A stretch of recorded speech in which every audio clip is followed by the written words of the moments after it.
असम इस वक्त बाढ़ की चपेट में है। विनाशकारी स्थिति बनी हुई है। इस वक्त पूरे राज्य में 75 लोगों की मौत हो चुकी है बाढ़ की वजह से। राज्य के कई जिलों में लगभग 4 लाख लोग बाढ़ से सीधे तौर पर प्रभावित हैं। असम सरकार और राष्ट्रीय आपदा प्रबंधन प्राधिकरण यानी कि ASDMA के मुताबिक ये आपदा पिछले 60 सालों की सबसे भीषण बाढ़ में से एक है। विशेष रूप से उन जिलों को भी इस बार बाढ़ ने अपनी चपेट में ले लिया है जहां पहले इस तरह की स्थिति नहीं देखने को मिली। राज्य के ऊपरी और मध्य क्षेत्रों की बात करें तो भारी मानसूनी बारिश लगातार जारी है। पड़ोसी राज्य नागालैंड के पहाड़ी क्षेत्रों से आने वाले पानी के कारण ब्रह्मपुत्र और उसकी सहायक नदियां उफान पर है। इस वक्त 7 प्रमुख जिले विभीषिका से जूझ रहे हैं। सबसे ज्यादा कहां परेशानी है आपको बताते हैं और सरकार और प्रशासन की ओर से क्या कदम उठाए गए ये भी आपको बताते हैं और आने वाले दिनों में आखिर असम को इस बाढ़ से राहत कब मिलेगी, क्या अनुमान है, ये भी जानेंगे। शिवसागर जिले में सबसे ज्यादा संकट है। यहाँ लगभग 3 लाख लोग प्रभावित हुए हैं। वहीं चराईदेव की बात करें और जोरहाट की बात करें तो ये जिले भी बाढ़ की चपेट में हैं। चराईदेव में लगभग 2 लाख और जोरहाट में लगभग 1 लाख लोग जो है वो पानी से घिरे हुए हैं। गोलाघाट में धनसिरी नदी के खतरे के निशान से ऊपर बहने की वजह से बाढ़ आ गई है। वहीं नागांव और कामरूप भी आंशिक रूप से प्रभावित है।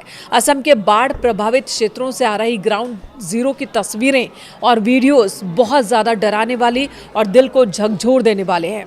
जलमग्न गांव और डूबे हुए घर तस्वीरों में आप देख सकते हैं कि पूरे के पूरे गांव, जैसे शिवसागर के नेपाली खुट्टी की बात करें, पूरा गांव ही तालाब में तब्दील हो चुका है। घरों की छतों तक पानी पहुंच गया है। लोग अपनी जान बचाने के लिए घरेलू सामान लेकर छतों पर या ऊंचे पेड़ों पर शरण लिए हुए हैं। एक मां और बेटे को अपनी जान बचाने के लिए 12 घंटे तक आम के पेड़ पर रहना पड़ा। नाजिरा और शिवसागर के कस्बों में आई तस्वीरों में पानी उतरने के बाद सड़कों पर और घरों के बाहर गाड़ियां और ट्रक गहरे कीचड़ में धंसे हुए दिख रहे हैं। इससे आप अंदाजा लगा सकते हैं कि यहाँ जब पानी आया, बाढ़ आई थी तो अपने साथ कितना मलबा लेकर आई थी। खेतों की बात करें तो लगभग 45,341 हेक्टेयर से अधिक कृषि भूमि पूरी तरह से पानी में डूब चुकी है।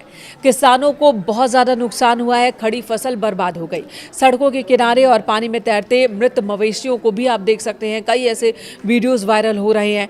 ग्रामीण अर्थव्यवस्था की कमर टूटने की गवाही दे रहे हैं ये वीडियोज। हजारों पशु बह चुके हैं। बात सरकारी और प्रशासनिक मदद की जाए तो असम सरकार, केंद्र सरकार और अलग अलग सुरक्षा बल मिशन मोड पर इस वक्त बचाव अभियान में जुटे हैं। विस्थापितों के लिए राज्य भर में 80 से ज्यादा राहत शिविर संचालित किए जा रहे हैं। 32,000 से ज्यादा लोग इन जगहों पर शरण में हैं। इसके अलावा जरूरी खाद्य सामग्री, साफ पानी और दवाइयां बांटी जा रही है। राहत वितरण केंद्र बनाए गए हैं जहां पर 24 घंटे काम जारी है। वहीं भारतीय वायुसेना, NDRF, SDRF और स्थानीय नागरिक सुरक्षा कर्मी मोटर बोट के जरिए फंसे हुए लोगों को बाहर निकालने के काम में जुटे हैं। जिन सुदूर इलाकों का सड़क संपर्क टूट गया है वहां वायुसेना के हेलीकॉप्टर्स की मदद से फूड पैकेट्स और दवाओं का वितरण हो रहा है, क्योंकि जब बाढ़ आती है तो समस्या खाने पीने की ही नहीं होती बल्कि संक्रमण का डर भी बढ़ जाता है। कई लोग बीमार होते हैं, गर्भवती महिलाएं होती हैं, उनके लिए दवाओं की बहुत ज़्यादा ज़रूरत हो जाती है। तो इन सभी ज़रूरी चीज़ों की एयर ड्रॉपिंग की जा रही है जहां से लोगों को अभी तक बाहर नहीं निकाला जा सका है।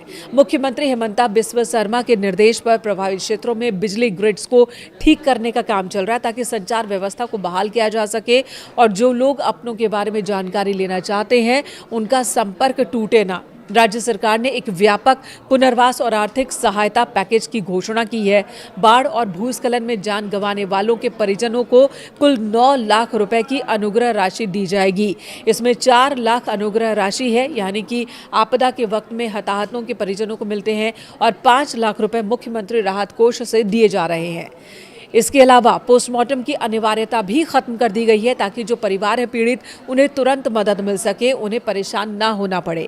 1 लाख से अधिक गंभीर रूप से प्रभावित परिवारों को सीधे तौर पर 15,000 रुपए की नगद वित्तीय सहायता भी दी जा रही है। वहीं प्रभावित जिलों के छात्रों की पढ़ाई का नुकसान ना हो, इसके लिए अगस्त महीने से उच्चतर माध्यमिक से लेकर पोस्ट ग्रेजुएट तक के छात्रों को 1,000 से लेकर 5,000 रुपए तक की पुस्तक दिए जाएंगे। केंद्र सरकार भी स्थिति पर पैनी नजर बनाए हुए है।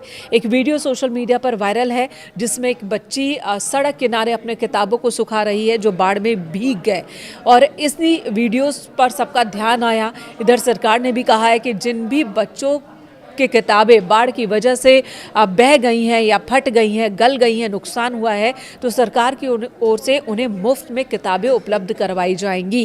प्रधानमंत्री नरेंद्र मोदी ने राज्य के सांसदों और मुख्यमंत्री से मिलकर असम को हर संभव केंद्रीय मदद और वित्तीय सहयोग देने का भरोसा दिया।